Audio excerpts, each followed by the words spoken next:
Ке има ли Македонија рестрикции и зголемување на цената на струјата за домакинствата? Од една страна смирувачки тонови, од друга страна предупредувања.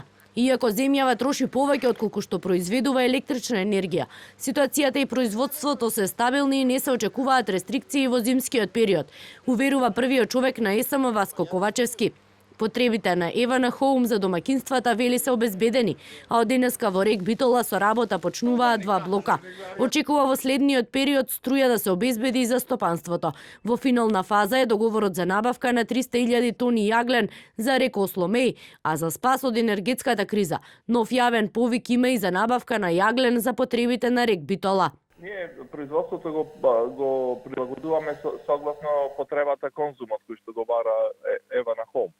Така да од денеска ќе бидат во функција 2 блока во Битола, од 15 ноември, од 1 ноември ќе биде во функција и Маврово, каде што се работи во хидроелектраната Маврово, каде што се работи санација на водостанските шахти, предвидена инвестиција која што беше и минатата година и ова. Од 15 ноември ќе биде ставен во функција и Рек Осломеј. Дополнително со акционерското друштво ТЕЦ Неготино денес имаме состанок, правиме напор да биде вклучен и ова енергетски капацитет.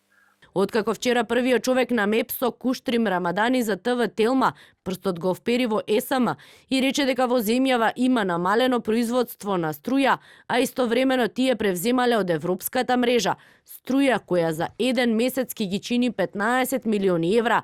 Денеска телевизија 24 се обиде да стапи во контакт со него, но повратен одговор не добивме. Ризикот е голем, затоа пак велам дека треба да видиме ние кои реални капацитети ги имаме за производство.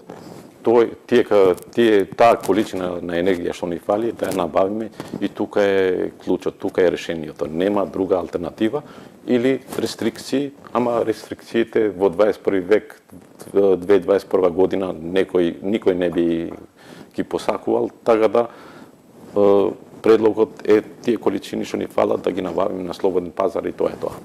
ТВ24 пак денеска стапи во контакт со Европската енергетска заедница, од каде велат Македонија страда од недоволно домашно производство, но и откажани договори за увоз. Доколку корисниците не се исклучени, МЕПСО користи балансна енергија која очигледно треба да ја купи на пазарот и да ја плати и да пресмета трошокот за нерамнотежа на оние корисници што го предизвикале. Доколку МЕПСО нема доволно купена балансна енергија, може да се повлече од европските резерви, но таквата ситуација обично е за вонредна состојба, а не за снабдување на потрошувачи. Не може да трае со месеци, а исто така е скапа. Според податоците кои денеска па ги објави Државниот завод за статистика, во август годинава само 88,7% од потрошената струја била од домашно производство.